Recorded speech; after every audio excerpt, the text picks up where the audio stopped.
ፍላጎቱ እጅግ ከፍተኛ ነው።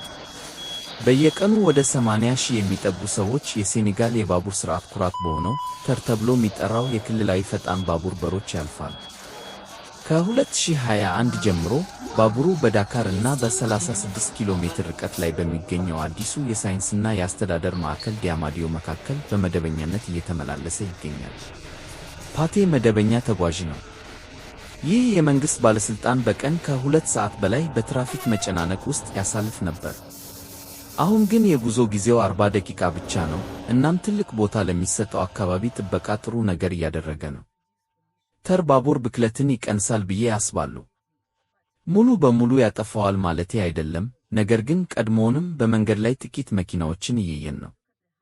ሰዎች ባቡሩን መጠቀም በመጀመራቸውና መኪናቸውን ትተው በመሄዳቸው አውራ ጎዳናዎችን ሲመለከቱ አሁን ትራፊኩ የተቃና ሆኗል።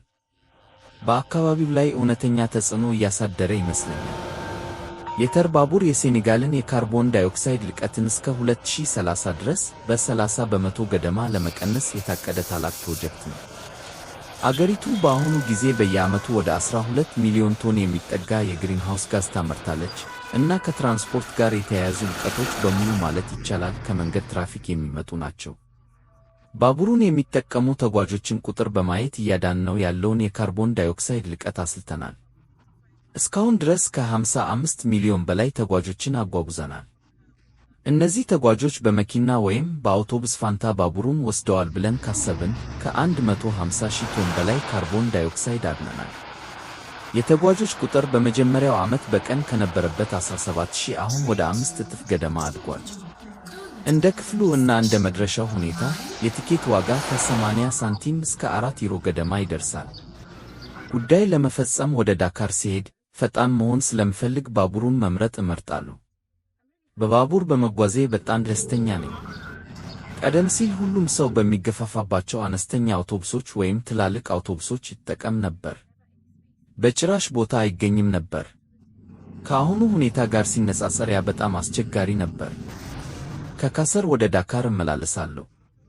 በፍጥነት መድረስ ከፈለኩ የትራፊክ መጨናነቅን ለማስቀረት ባቡሩን እጠቀማለሁ። ጸጥ ያለ፣ ምቹ፣ ቀዝቃዛ እና ብክለት የሌለበት ነው። የተር ባቡር በ13ቱም ጣቢያዎቹ ዘላቂ እና ቀልጣፋ የቆሻሻ አያያዝ ሥርዓት ለመዘርጋት ክፍት ነው። በጣቢያዎች፣ በጥገና ቦታዎች እና በባቡሮች ውስጥ የቆሻሻ መለያ ሥርዓት ዘርግተናል። በጣቢያዎቹ ውስጥ ውስጣቸውን መከታተል የምንችልባቸው ልዩ ግልጽ የቆሻሻ ማጠራቀሚያዎች አሉን። እነዚህ ማጠራቀሚያዎች እንደገና ጥቅም ላይ ሊውሉ ለሚችሉ እና ለማይችሉ ቆሻሻዎች ተብለው በሁለት የተከፈሉ ናቸው። ነገር ግን እድገቱ አዳዲስ ፈተናዎችንም ይዞ መጥቷል። በባቡር ሐዲዱ አቅራቢያ ባሉ አንዳንድ አካባቢዎች ቆሻሻ በባቡር ይዞታ ላይ እየተጣለ ይገኛል። ይህንን ለመከላከል ኦፕሬተሮች የጽዳት መርሃ ግብሮችን እና የግንዛቤ ማስጨበጫ ዘመቻዎችን በማካሄድ ላይ ናቸው። እነዚህ ዘመቻዎች በደህንነት እና በንጽህና ጉዳዮች ላይ ያተኩራሉ። የቆሻሻ አያያዝ እና ዘላቂ የሕዝብ ትራንስፖርት የተር ባቡር ትልቅ ስኬት መሆኑን አስመስክሯል። እስከ 2025 አጋማሽ ድረስ መስመሩ ወደ ዓለም አቀፍ አውሮፕላን ማረፊያ ይራዘማል።